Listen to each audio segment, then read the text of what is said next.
An incredibly unselfish move by Liverpool has allowed Stefan Bajčetić to join RB Salzburg on a season-long loan. Why I think this is incredibly unselfish is because Liverpool aren't blessed with depth in the defensive midfielder role. However, Stefan Bajčetić needs to be playing football consistently because he's just come back from a long layoff injury. And it's so good to see him back fit again because he's a wonderful talent. So I'm here today to tell you all about his game, his strengths, his weaknesses. So if you are new here, my name's Antonio Mango and I do a deep dive analysis on all the best upcoming talents. So please support this channel. Make sure you hit the like button, hit the subscribe button so you don't miss out on another episode. So Stefan Bajčetić is a versatile player who's both played in defence and midfield. He stands at 6'1". He was born on the 22nd of October 2004 and he was born into a football family because his father was an ex-footballer. He began his youth career at Celta Vigo before moving to Liverpool in 2020. He's eligible to represent both Spain and Serbia, but he's currently representing Spain at youth level. Bajčetić is a player that's wowed fans when performing for the first team. However, this injury has set him back slightly. So I'm here to tell you just exactly why he's still a terrific footballer. So what makes him so good? Well, where do I begin? Because flashes of brilliance may not leap off the screen. Goals are certainly hard to come by. But what he lacks in attacking panache, he makes up with resounding calmness and impeccable technique. Not to mention, despite only being 19 years old, he's high football IQ. He's certainly shown that he's got an old head on those young shoulders. When it comes to defensive midfielder role, Bajčetić is such a well-rounded midfielder. Makes him extremely versatile. He can play as a lone pivot inside of midfield 3. He can play in a double pivot. And I wouldn't be surprised to see him used as a number 8 at times. So we're going to break this into two sections, both off the ball and then on the ball. So the majority of time at Liverpool, Bajčetić is being used at the base of midfield, whereas a single pivot, he can operate as a link between central midfielders and those in more advanced areas. He screens the back four tremendously well, and he creates passing lanes for those central midfielders to advance in higher positions. Now at the base of midfield, arguably one of his biggest strengths is his awareness.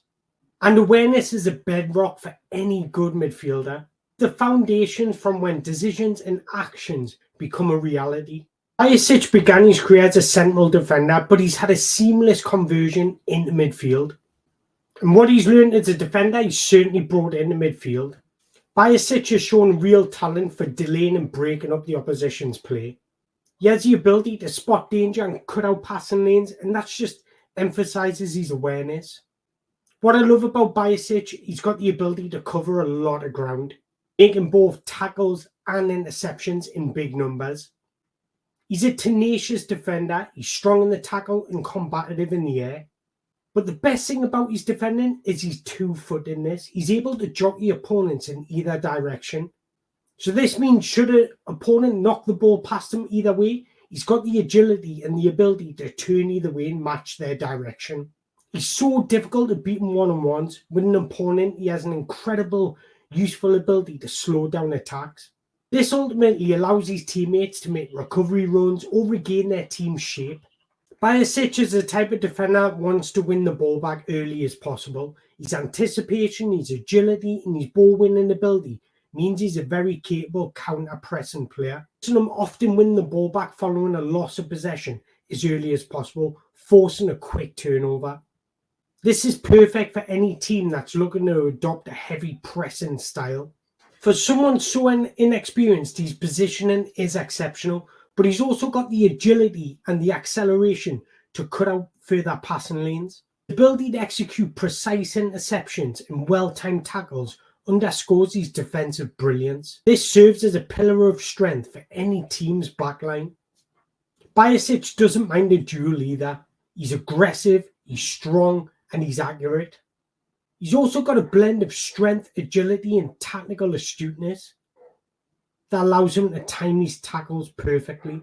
Now, during the 2022-23 season, Bajčetić was winning 64% of his duels. Now, I know it's just a short sample size to go from because he did get injured, but it's a testament to his competitive spirit, He's so good at just screening the backline, and his unselfish work that he does goes under the radar, makes the kind of contribution to his team that often gets overlooked. Because so much of his good work that he does in the defensive side of the game is often a result of good positioning that will slow the opposition's attack, force a play away from danger. Most eye-catching work, however, is done when regaining possession and turning defence into attack. Bajčetić is technically excellent, and the beauty about his style of play, he's comfortable on both feet. So we're going to firstly touch upon his awareness, receiving angles, and his timing. As I touched upon earlier, understanding and awareness is the foundations of a defensive midfielder. If you take the time to focus on Bajčetić, you'll understand as he roams from the field. If you notice how many times he checks his shoulder, always looking to identify three aspects: time, space, and positioning. He's a player that's constantly making calculations in his head, and this is something that he's developed while he's been at Liverpool, because at Celta Vigo, everything was in front of him, but he's learned the aspects, and I believe he's been taught this off the likes of Fabinho, Thiago. With this level of awareness, it mitigates any risks and allows for possession to be maintained. This allows the build-up to be more efficient, but he also has the ability to deliver balls into teammates in more dangerous areas. The aspect that I've noticed that is extremely good about him is his body shape when receiving. Because of this, he's comfortable receiving under pressure. When receiving a pass, he often positions his chest in the direction that allows him to see much of the football pitch. This is a body position that gives him at least 180 degrees of vision. This allows him to anticipate and detect exactly where the pressure is coming from. And this allows him to quickly make a calculated decision regarding his next move. But it also contributes to his impressive ability to evade any pressure, taking his first touch away from the opponent approaching. And the beauty about Bajčetić, as you can see, he can do it off either foot and turn either direction. He's extremely composed in possession. This allows his team to have more control of the game and dictate the flow and the tempo of the game. But not only that, it also opens up further passing lanes and more options to break through the lines. This level of composure allows him to manipulate the ball in remarkable ways. He's happy to receive the ball in any situation and uses his incredible vision, awareness, and passability to get out of trouble. One of his greatest strengths is how he uses those skill sets to look to play forwards and pass into those teams in more advanced areas at every opportunity. It's common for defensive midfielders to receive passes and play them back to where it came from, but Bajčetić has the ability to turn on the ball and look to play through the lines. So at every opportunity, he will look to break through the lines, pass forwards in either the half space or the forward's feet. This just gets his team playing further up the pitch and into more dangerous areas.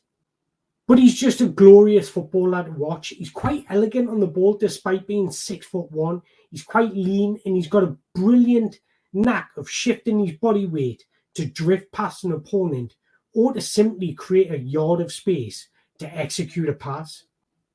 He quickly jinxes from one side to another to off-balance the approaching defender. He quickly jinxes from one side to another to off-balance any pressure and then just simply pushing the ball into space to either execute a pass or move forward himself. But he's got a great understanding of the game. There is at times when he receives under pressure, he plays with caution. He doesn't always force the ball, but there is times where he uses his own intelligence to draw opponents out of their position. This just forces space in more advanced areas and opens up further passing lanes. But Bajčetić is definitely a more than capable link between defence, midfield and attack.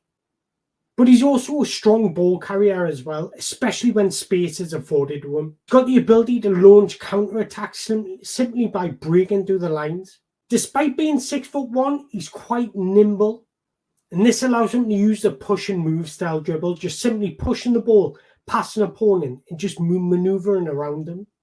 Bajčetić isn't a long, mazy dribbler. You're not going to get a lot of dribbles out of him per 90, but when he does so, they're always with mature decision-making.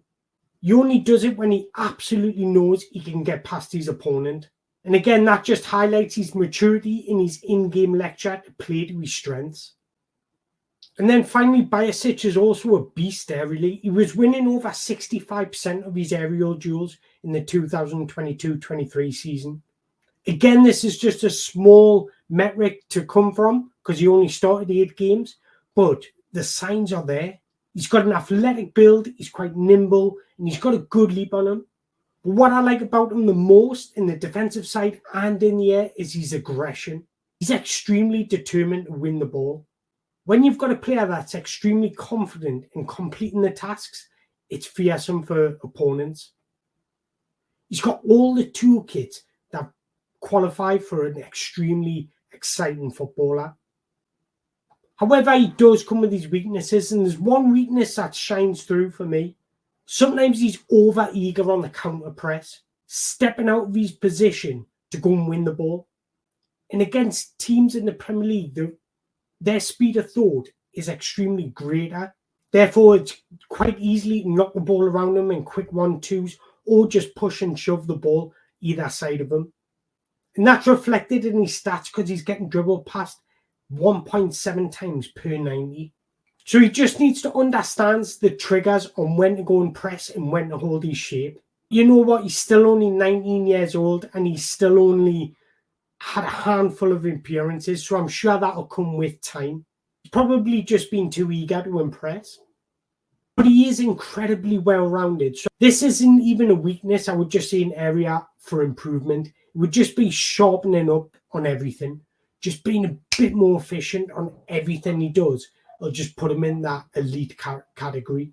But it's no surprise that there's been so much positivity from him by his teammates because he's the type of player that allows forwards and more advanced and creative players to go and express themselves. He's one of the players that's extremely valuable to any football team and a major part in any football team's success. So he's the type of player that allows fullbacks to get high and wide because he covers them so well. He's the type of player that allows number 8s to push on and get past the centre forward to try and get in on goal because he covers and screens them really well. And from a young age, you can see it's clear that his composure and maturity is beyond his years.